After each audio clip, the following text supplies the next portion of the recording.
Et si tous nos efforts pour trouver une forme de paix intérieure étaient en fait sabotés par quelque chose d'aussi banal que notre routine de tous les jours? C'est cette idée, à la fois toute simple et hyper puissante, qu'on va explorer ensemble aujourd'hui. Alors, ça nous amène directement à la question centrale. Est-ce que le travail sur soi, juste comme ça, tout seul, peut vraiment suffire?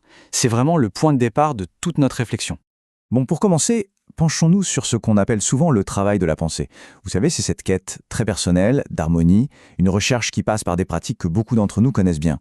Que ce soit à travers la prière, des séances de méditation ou même des exercices de yoga, l'objectif est souvent le même, hein. On essaye de construire une sorte de forteresse intérieure, un petit havre de paix pour se protéger du chaos extérieur.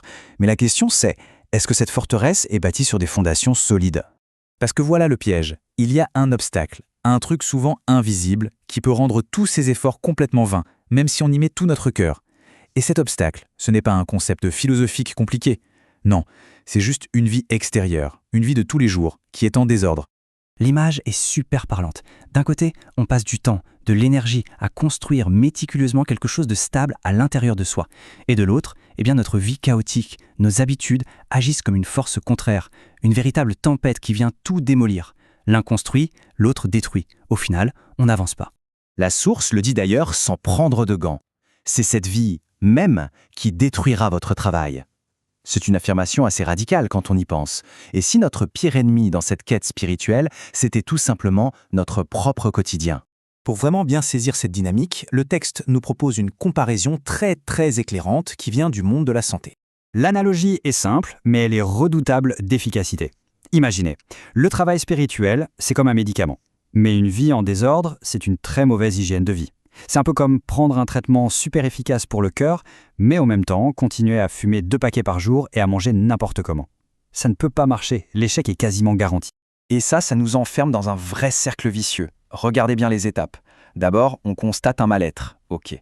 Ensuite, on prend un médicament, un remède rapide, disons une séance de méditation. Troisième étape, et c'est la plus importante, on ne change absolument rien à nos habitudes de vie.